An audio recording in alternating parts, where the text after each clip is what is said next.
Hello, on this week's episode of the Irish History Boys, we discussed the First World War and its remembrance ever since.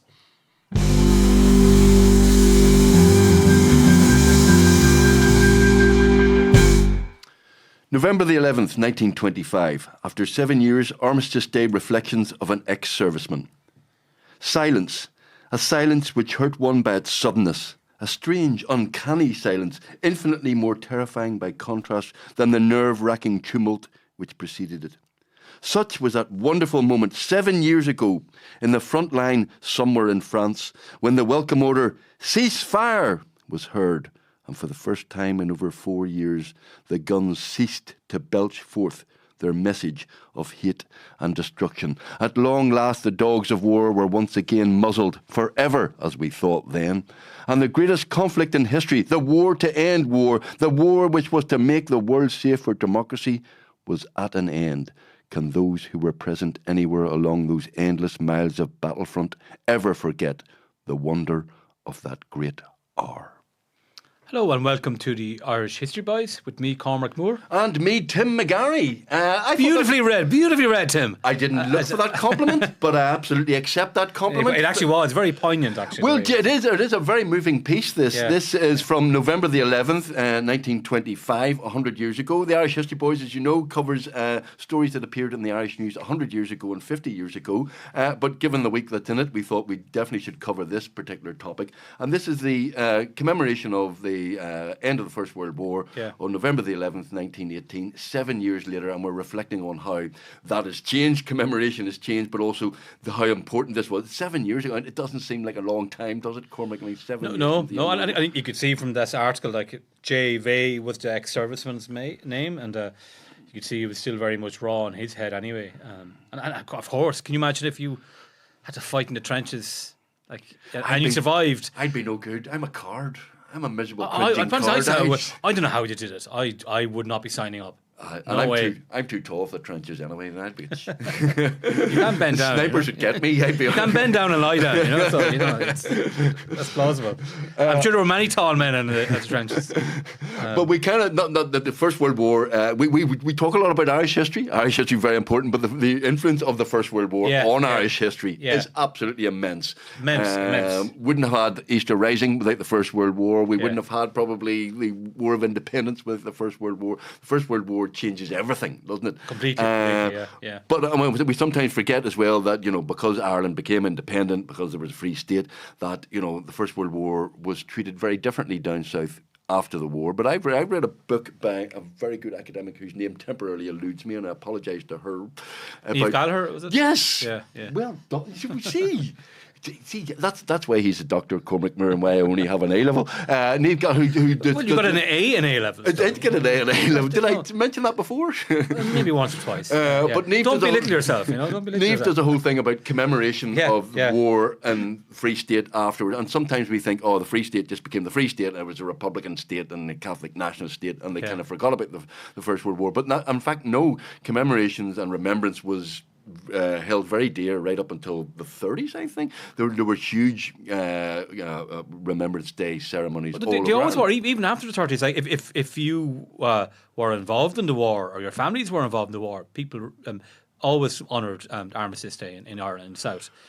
Now the state. Sorry to interrupt, but how does that square with the fact that the state didn't remember it, and also that later we remember the Queen coming over to. I remember Mary McAleese going to the Thiepval, was it? Yeah, that was 98. 98, and that was kind of seen as the Irish state kind of finally acknowledging their role in the World War. The state did not. So the state.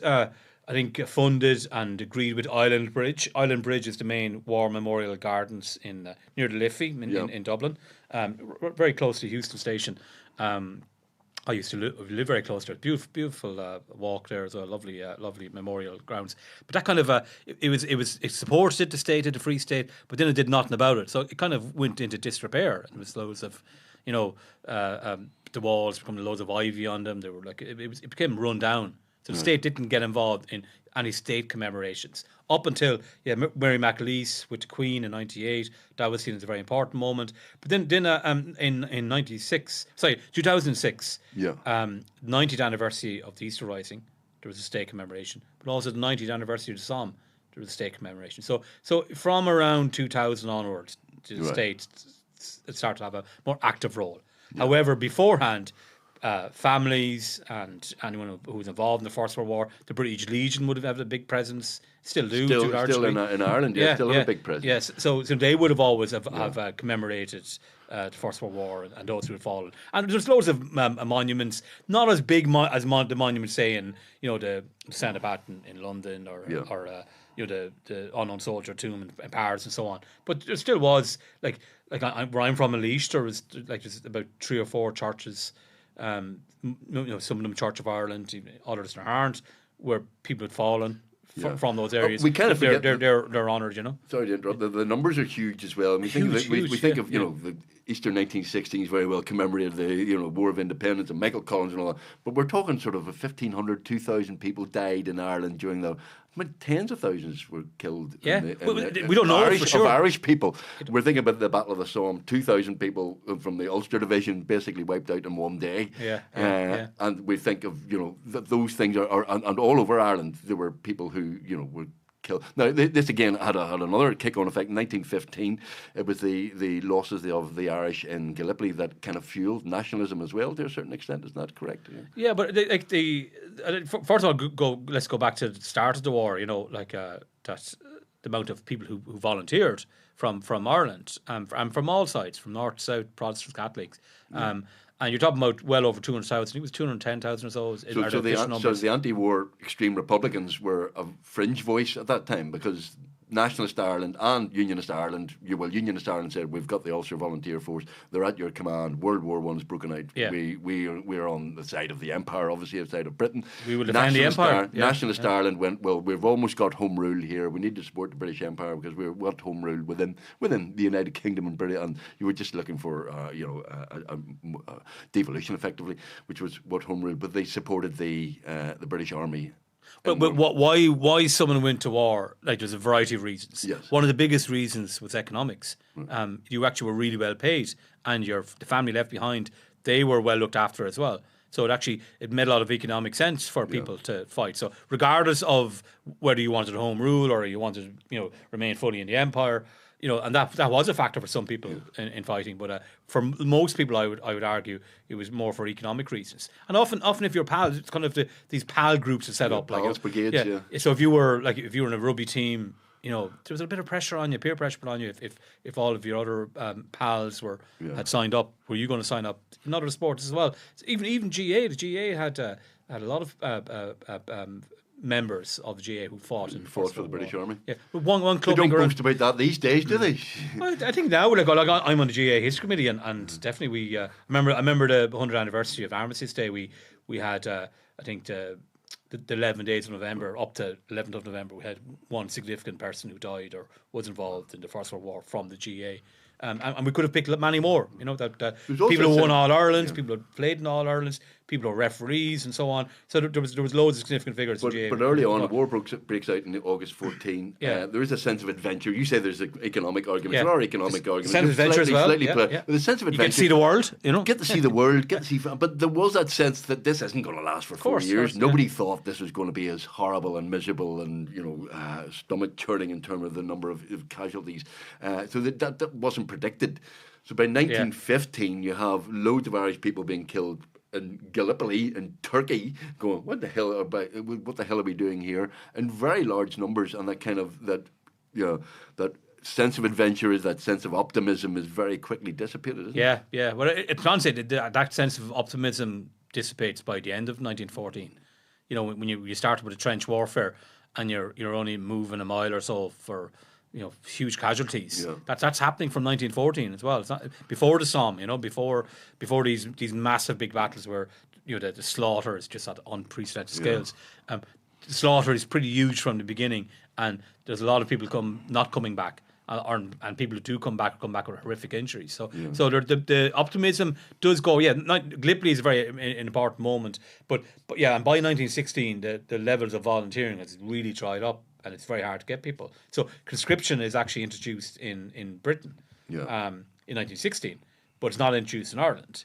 Now they tried to introduce it in 1918, and it became a massive fillip to the Republican movement. And not just the Republican movement. It only did because Sinn Féin benefited in the general election. Yes. But all of nationalist Ireland, whether it was Sinn Féin, the Irish Party, the Catholic Church, even the Labour movement, they all were united together in opposition to conscription. And to me, that in many ways that was more important in kind of breaking British rule in Ireland. From a popular point of view, than perhaps these rising. Yeah, I've heard that argument. Yeah, the conscription was a galvanizing force. Completely, that the Republicans were able to, because everybody was against. Everybody on the nationalist side was everyone. And they came out like Eamon de Valera, his leadership stock rose as well, because he was the one who actually wrote the pledge. And instead of actually taking the lead at the Catholic Church, he went out to Minute and asked and got the Catholic Church hierarchy to agree to his pledge. So, he was taking a leadership role, but the Catholic Church were fully behind the anti-conscription campaign, as were the Irish Party, as were the Labour movement. And it really did, galvanise the Irish people against British rule. And after that, and then they had the German plot arrests. Yes. This was a made up plot. But it involved a leashman, believe it or not, a guy called Joseph Dowling. Anything to put your county forward. Well done, Leash. What have you done? Did he invent it? So he was part of the Irish Brigade in the prisoner war camps. Oh, right, okay. So Roger Casement set those up. Right. And so he was in Germany. So the Germans got him onto a U-boat. So they wanted him to stir up could he start up a bit of a revolution in Ireland? But he was caught just as it was coming off the boat around the coastline of Clare. He was caught. They always are, aren't they? They were never any good at landing people. The French, the Germans, the Spanish. What is wrong with these people? Can't invade Ireland properly. What's their problem? I blame the weather. The weather's Protestant. It won't have. Do you think so? Yeah. The weather's Protestant. 100%. Yes. It was a Protestant wind that brought King William of Orange. They tell you that. Who told you that? David Hume, was it? Stop Wolfe Tone coming to Ireland in 1790. 96, I think, wasn't it? Yeah. But anyway, so he was caught, right? And he was sent over to Scotland Yard, interrogated. It was a massive, big treason trial. Yeah. And even after all of the amnesties after the War of Independence, he was stuck in an English jail for a long time. On 24, I think they finally let him go. But so they basically used his capture as an excuse to pin it all on Sinn Féin, even though he had no interaction with Sinn Féin. There was no evidence that he was talking to any of the leadership of Sinn Féin, or that they were involved in a plot with Germany to start a revolution in Ireland. So they arrested 77 to 80 senior Sinn Féin figures: Eamon de Valera, Arthur Griffith, Countess Markievicz, not Michael Collins. Right. As the movie shows us, he stayed put. He didn't stay in his house that night. Well done, Michael. Well done, Neil Jordan. You got that right. You got that bit right. Because Michael Collins wasn't captured, and then his stock rose a lot, and he actually was able to prosecute a war. Right. Did he not scale down a wall like a Spider-Man and jump on a motorbike and jump? No. Was that in the movie? I don't know. I don't think so. I don't remember any Spider-Man scene in the Michael Collins movie. But anyway, yes. So all this is happening, and that this is during the war. This is all war-related stuff, And you have to remember the whole war economy was huge as well. Like there's a lot of rations. People were eating kind of black breads and tea. That was part of their diets. The farmers did quite well. Farmers were necessary because all the blockades from U-boats and all of that. It was really important for farmers to grow food to keep the war effort going. So and the prices rose. So farmers actually, I think, and even shopkeepers, you could argue, actually did well out of the war. Can we talk about commemoration, because this is Armistice, Armistice Day, and we have the cenotaph every year. how it's remembered is very political still 100 years on, more than 100 years on. Yeah. If you take Unionism there, a lot of Unionists will talk about the Somme and the Battle of the Somme. Yeah. It's very well remembered as a kind of seminal moment for them in that, blood sacrifice for Northern Ireland, and is seen very much as the Ulster Division, sacrificing themselves. And there was in Northern Ireland, but this is the issue in with Northern some. Ireland, No, yeah. but it is a very important moment of commemoration for Unionists Yeah. of Northern Ireland. But loads of Unionists from Monaghan, Cavan, and Donegal bled in Somme too. And lots of the Irish divisions as well. They did, 16, is it? But it's if we go to the Monaghan and those three Ulster counties that weren't included in Northern Ireland, they felt more betrayed in many respects because of what happened in Somme and how they were sacrificed as well for the empire. But then they were jettisoned. In 1916 they were actually jettisoned by the Ulster Unionists because there was after the Easter Rising, David Lloyd George negotiated with Carson separately and then with Redmond separately as well. And to Carson he said, we'll give you 6 counties permanently excluded from Home Rule Parliament, and to Redmond he said it'll be temporary. So there already was this kind of schism developing within Ulster Unionism for those 3 counties, and many of those bled on the Somme too. So, and this is part of the great sense of betrayal they felt towards the 6 county Ulster Unionists that left them, aside and cut them asunder. So they signed the Covenant in 1912, and they September 28. They said, Ulster Day. I know it very well. Yeah, we don't celebrate Ulster Day down in Laois. No, not in Ulster. You should do. You'd be a day off. We need an extra day off. You don't get a day off for Ulster? No, we don't. It's disgraceful. I'm going to have to speak to somebody. Who? One.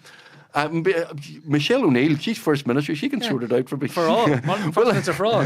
First Minister, exactly. Let's get an extra day off, Ulster Day. 20th. So they signed the Ulster Covenant on the 20th of September 1912, and they sacrificed themselves at the Somme as well, and then they for Ulster, and then they... You're on your own, lads. You're on your own, lads. You end up in the Free State. But the commemorations are really interesting because I think a lot of people who would say that the Republicans took over and in the Free State, that, you barely mentioned if you were in the British Army and you fought in World War One or World War Two, particularly World War One. That kind of history was kind of forgotten about officially.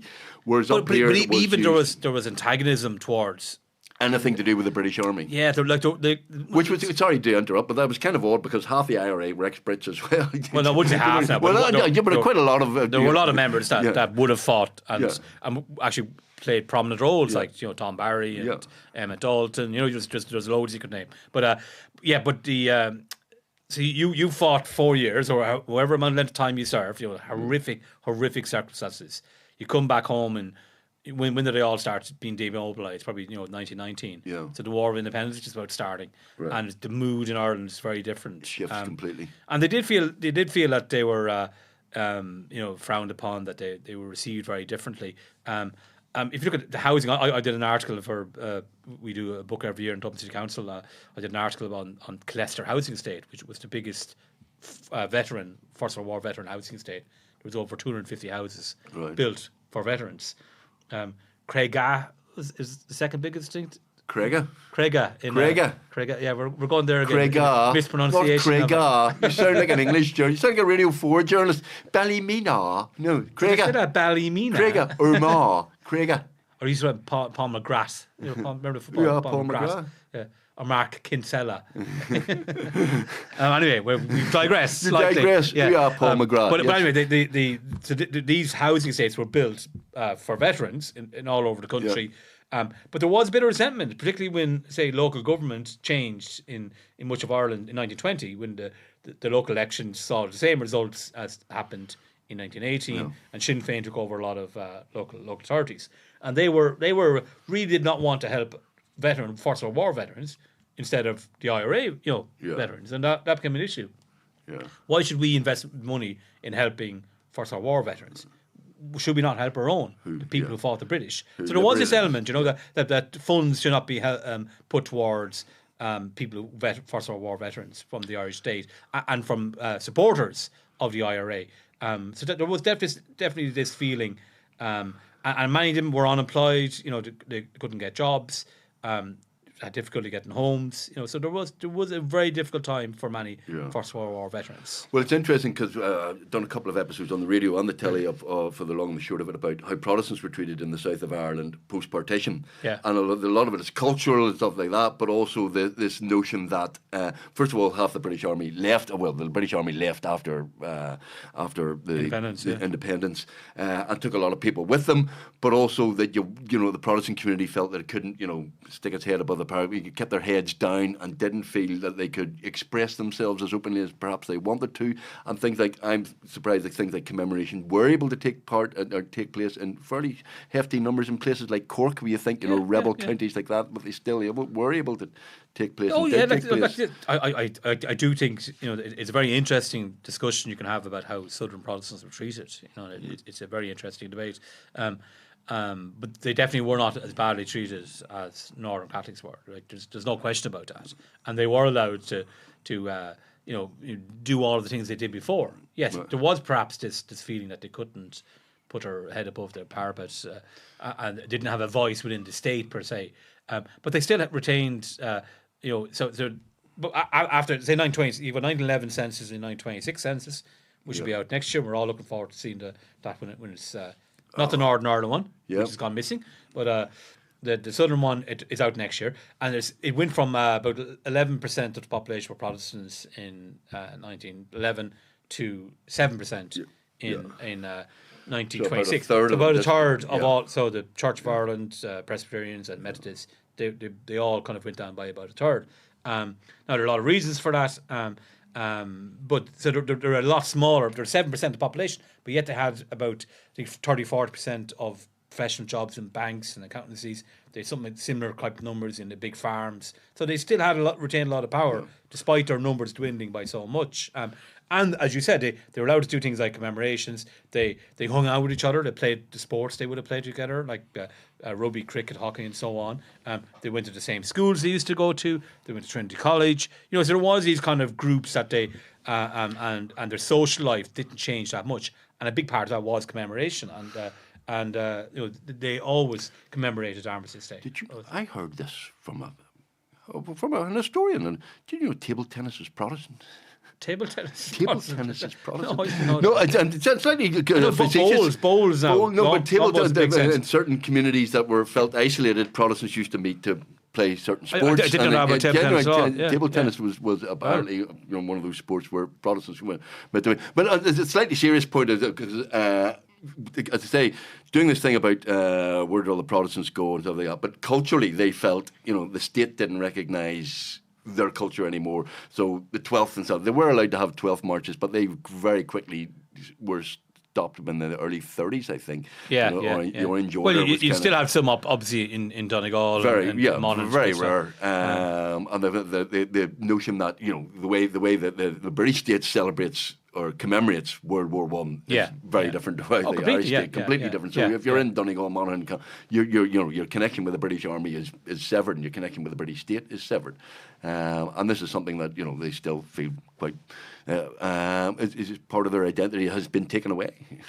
Yeah, look, that is, and I think obviously with '98, with Mary MacLeese, with the Queen going to Somme, and then you had in 2006 you had official commemoration of the Somme, and so now the President of Ireland always is involved in Armistice Day commemorations in Island Bridge. So it's a big state ceremony now.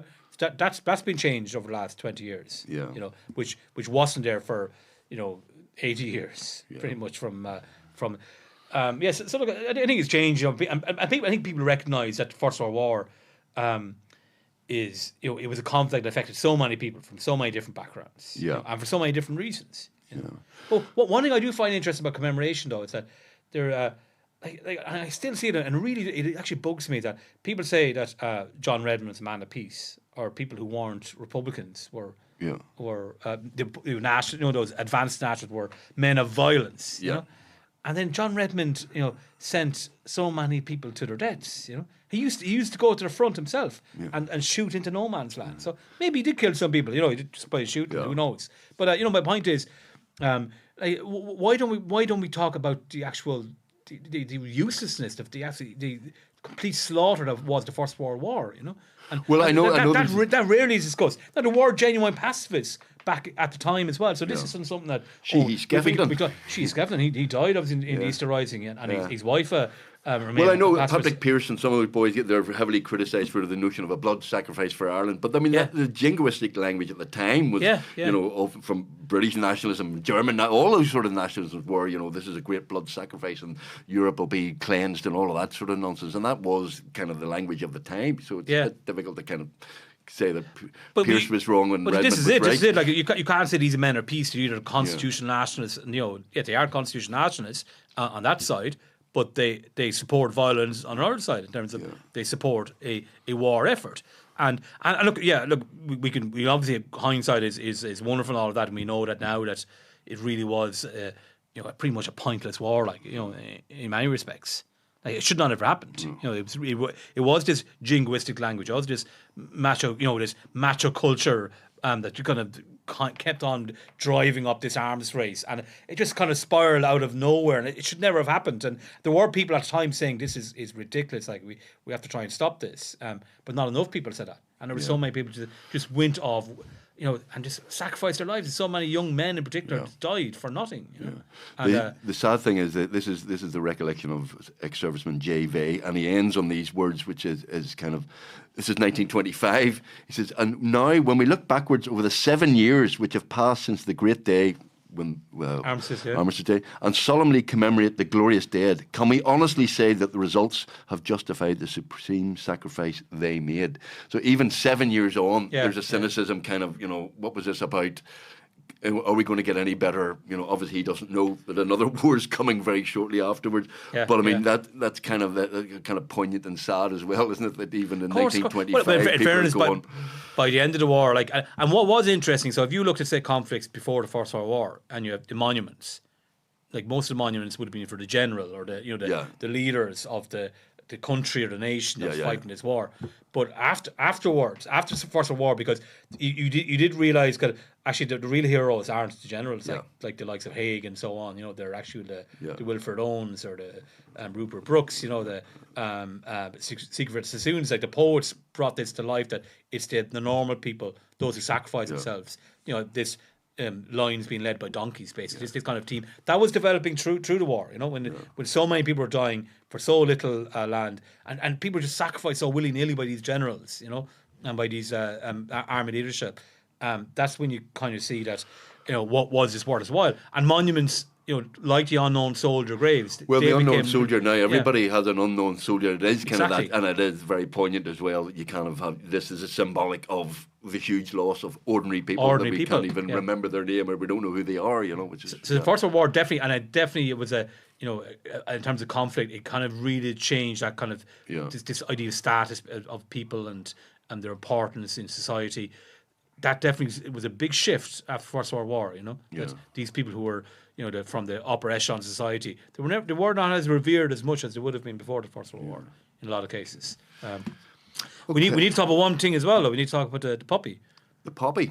Your thoughts of the poppy. My thoughts on the poppy. Yeah. Well, the poppy is controversial in the 6 counties. It's controversial in the 26 counties too. Yeah, I think the problem with the poppy is that the poppy has been politicised, and, you know, if you wear one, you're a unionist, and if you don't wear one, you're a nationalist. And I think that probably, and the problem for a lot of nationalists is, I'm not just commemorating World War I or World War II, I'm commemorating everything the British Army has done, including the Falklands and Iraq and Northern Ireland and all they did there. And I would, you know, many nationalists would have a difficulty with that, shall we say. I think it's been overly politicised. I think the vast majority of people who put the money in a box for the British Legion and for the poppy, or, you know, I have no problem with that whatsoever. It doesn't bother me if anybody wears a poppy. If anybody doesn't want to wear a poppy, it doesn't bother me.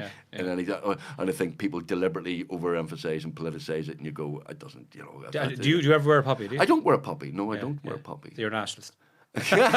No, I'm not. Well, I'm kind of a soft nationalist. You're an atheist Catholic, as you an atheist Catholic. Too mean to put my money in the box, to be honest with you. But the poppy has been used. I mean, and, you know, of course.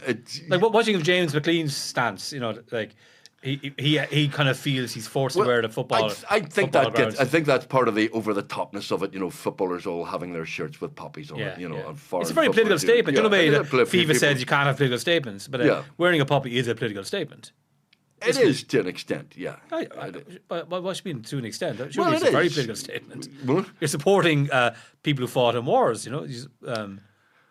Well, yeah, you are. So you're supporting. That's a very political action, no? You're supporting the British Army's role in wars. Yeah. Which So is to not me, it's a very entirely- political statement. You know, so I think that football authorities should not have any political symbol. If they're not going to have, if they're saying there should be no political symbols, you know, that should be it. You know, there shouldn't be any kind of sign of poppies or any other political symbol if that's what their stance is. You know, Right, and then are they going to ban Israel from playing football?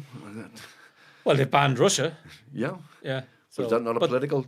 Yeah, no, I know, but in terms of you can't take politics out of sport. You can't. Of course, that's my point. Though they're hypocritical. Yeah. So some actions they're willing to ban or to take action against, and others they won't. You know, even if it's the very same action. You know, so it's actually I was just doing a radio debate recently about basketball Ireland, and the women's team are playing Israel in I think it's Riga in soon, and it's a real issue. You know, and I think forward team are not going. They're not going to go to Riga. Right. They refuse to do it. But Basketball Ireland says You have to. we wouldn't make any difference. No, they'd say they don't have to go, but we're still going because you know we would be banned in from the tournament If we didn't play Israel, and then we'd and what would it achieve? You know, so that was their stance. You know, but for me the poppy, I wouldn't wear the poppy. You know, because I do think I have no issue with people being commemorated for the First and Second World War.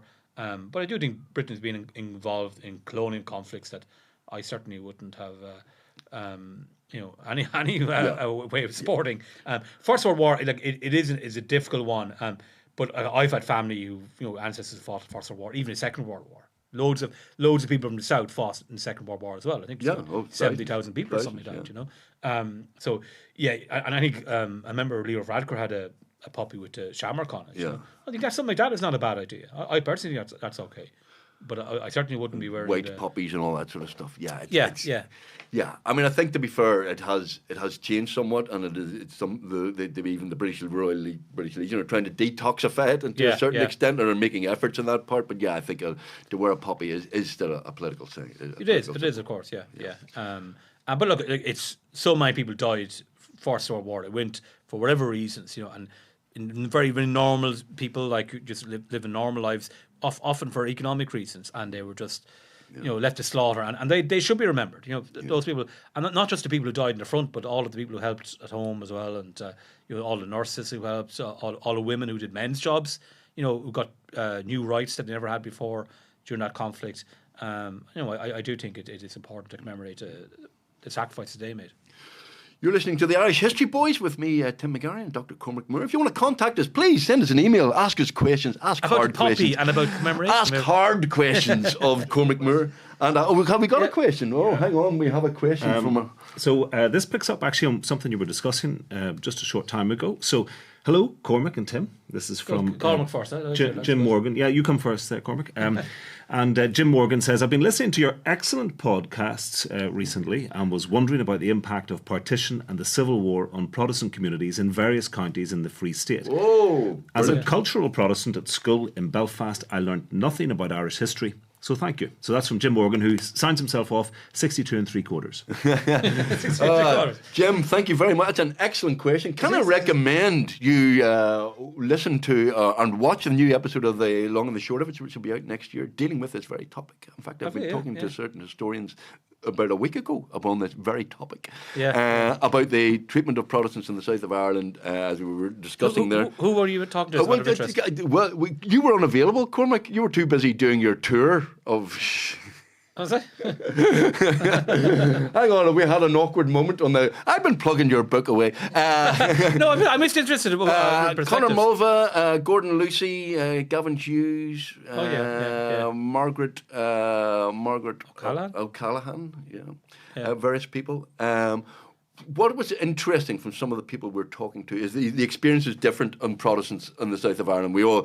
Catholics and nationalists tend to kind of lump all Protestants together and go, oh, they're all the same. There are different experiences for the establishment Protestants in the south of Ireland, who were, as you say, some of them were very wealthy, and the banking, for instance, was dominated by the Protestant community, and a lot of the establishment church kind of went, well, it's a new regime, we just accept it, let's get on with it. And that was a very different experience to Protestants, Presbyterians in the border regions, working class Protestants. There were a lot of working class Protestants in Dublin, and that kind of community didn't quite disappear, but it currently reduced very, very dramatically. So the experiences were different all across. Yeah, that is a good point. And in the border counties, things were different because, of course, Northern Ireland was very close. You could nip across and, you'll have an experience of Northern Ireland. Whereas if you're a Protestant in the south of Ireland, Graham Norton, for instance, talks quite movingly about being a Protestant down here. Is it Bantry? Bandon. Sorry, not Bantry, Bandon.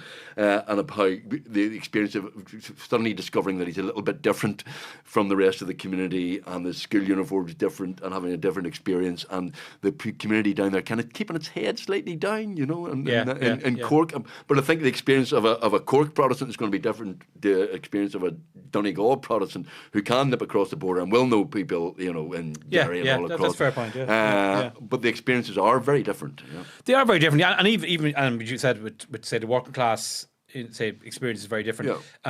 Often, like, they were forced kind of to intermarry, Yes, well, that's and then if you married through the Catholic Church insisted your children had to be raised as Catholics. So that's how some numbers going to dwindle further.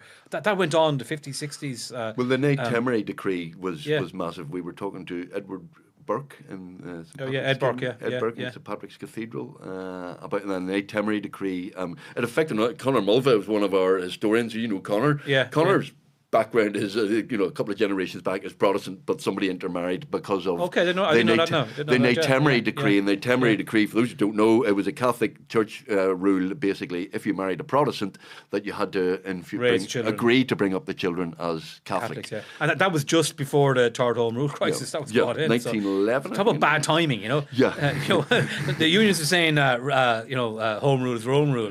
Let's bring in a Temeray here. Really bad timing. Really bad timing. And you also couldn't, I can't remember the name of the rule, but you also couldn't bring the hierarchy to court. Right. You had to kind of, if there was a legal case, you had to bring it to the hierarchy instead of get dealt with the court. That was also brought in around that same time. The name of that edict escapes me. But look, there was these very kind of dogmatic Catholic edicts that came in around the time of Home Rule that had real life effect. I'm writing a book for Highfield Healthcare. It's a mental institution 200 years old this year. They were Quakers originally, the uses, and then they but in the 20th century they married, some of them married, I think they weren't all Quakers by the 20th century, most of them were in the Church of Ireland, but then a couple of them married Catholics, and then in order for them to marry Catholics, they had to raise their children as Catholics. So you've got the same family, some are Protestants, some are Catholics, and this all happened because of the kind of Catholic Church opposing that kind of a Temeray rule. So Protestants did have definitely had lots of disadvantages. Their numbers dwindled hugely. To answer the question, we look at the numbers. We're going to answer the question. The numbers dwindled by a third from 1911 to 1926. So Andy Bielenberg, he's done a lot of good work he's based in UCC. He's done a lot of good work on the reasons why they left. Yeah. So there's loads of reasons. The First World War is a reason. Yeah. Many more Protestants per heads of population volunteered than Catholics, and more obviously died as well. The British kind of administration, all of that kind of paraphernalia of the state, whether it's the army, whether it's the civil service, they all left after 22. A huge amount of Protestants left to that as well. Some people were leaving anyway because of the whole land issue. They were getting paid good money to sell their land. A lot of them left for Britain, for Canada, elsewhere. Partition was an issue. So and particularly as you said, when you're close to the border, you see what's happening on the other side. People say I know Terence Dooley's done a lot of work on Monaghan Protestants moving to Fermanagh. Big numbers. So and then there was violence against Protestants too. So that was a factor too. There definitely was. We filmed at one of the many big houses that were Coolbawn, I think we went. There were many the big Protestant houses that were burnt out. Yeah. Some during the War of Independence, quite a few during the War of Independence, quite a few during the Civil War. Were big Protestant houses and Protestant estates were targeted. Now, some people say there's a sectarian element to that, and some Republicans will argue no, this was because they were supporters of the other side or they had arms or whatever. But there's certainly a chill factor went through a lot of the Unionist community all across the south of Ireland. You accept that? Yeah. Oh, I do, because my book. Another book this year on Leash. Another book. another comic book. Bestseller, Leash of the Irish Revolution, 1912, 1923. Pick it up now before it's gone. Anyway, I write a lot. Guess who's getting that for Christmas? I write a lot in that book about how Protestants were treated. Leash had a really bad stats for boycotting, right. and so the British government in the mid-20s set up this second Irish Grants Committee. So basically, loyalists were able to apply for money for being displaced or damage to property between the truce period to the end of the Civil War, and Laois had the second highest number of applications. Cork had the highest number. Right. Laois was the fourth smallest county in Ireland, I think, at the time. So a lot of people from Laois, because they were Protestants, were targeted. Now, a lot of it was over land. It wasn't just because of their religion. A lot of it was to do with land. But there was definitely a that sectarian doesn't matter. element. If you're a Protestant, you go, well, this is because of land. It doesn't really matter. You're going to feel the chill factor, aren't you? But there was definitely some sectarian element to it as well. No question about it. Because people were boycotted. So if you were told to get off of land, you didn't do so. You couldn't sell your cattle in fairs. The cattle were run out of the fields. Houses shot into. There was some were put up, burned. There's loads of things happening. Turf. If you were cutting turf, some Protestants were cutting turf. The turf was ruined or taken away from them. So there's all these things. Even some people had to be billeted. So Republicans were billeted in Protestant houses. Yeah. So billeting is basically we're staying in your house whether you like it or not. You can stay in the shed. Yeah. So this did happen in Laois and other places in Ireland, and it mainly affected Protestants. So yes, there was unquestionably a sectarian element to some of the stuff that's happening. Yeah. And there were famous incidents like the Fettered on Sea. That was 50s though. 50s, and there was a famous librarian case. Letitia Dunbar Harrison. In Monaghan or in Mayo. Mayo. Yeah. But immediately after the first librarian from Laois though was a Church of Ireland woman. There you go. Yeah. But that was a very well-known case. Was it Letitia Dunbar Harrison? So there was instances like that. But the state in general, though, was not sectarian. The counter argument that's a big difference. The counter argument you're saying is, that it was better to be a Protestant in the south of Ireland than a Catholic in the north of Ireland. No question about it. Because anyone who suggests otherwise really hasn't studied this carefully, in my opinion. There is no question that Catholics in the north were treated way worse than Protestants in the south. Because it was officially sanctioned. It was state sanctioned. Yeah. And they had their own police force and their B specials and stuff, which you didn't have. Yeah, absolutely. Yeah. No, the state, even if you look at the horrific murders, say in Dunmanway, the in Cork, the Banna Valley, in April 1922. That was actually to do with a local rivalry, and there was definitely a sectarian element to that. But that was not sanctioned by the IRA, neither the anti-treaty or the pro-treaty IRA, and it actually was condemned by them as well as by the provisional government of the Free State. And that was probably the most horrific incident of Protestants being attacked for Protestants. Yeah. Now people argue as well that they were informers and all of that, but that really doesn't hold up though. There was 10 people killed, in that particular incident. And to say they were all informers, some of them were quite young as well. It just doesn't stack up. It was definitely a sectarian crime, but it was condemned by the main political military powers in the Free State at the time. Yeah. Okay. Have we come to the end and we didn't even get talking about the Boundary Commission? Well, don't worry. What? Don't worry. You're gonna... a minute. I do apologise to our producer, Dan, who's sitting here with a sad face on him because he loves a bit of Boundary Commission. It is coming up. Don't worry. The next 3 episodes. The next 3 episodes, because you know what? The Boundary Commission is reaching a climax, ladies and gentlemen, and we are with the expert, Mr. Dr. Cormac Moore. If you'd like to talk to us or email us, please do. We're at the irishhistoryboys@gmail.com. Send in any questions you want. In the meantime, thank you very much for listening, and we'll see you next time.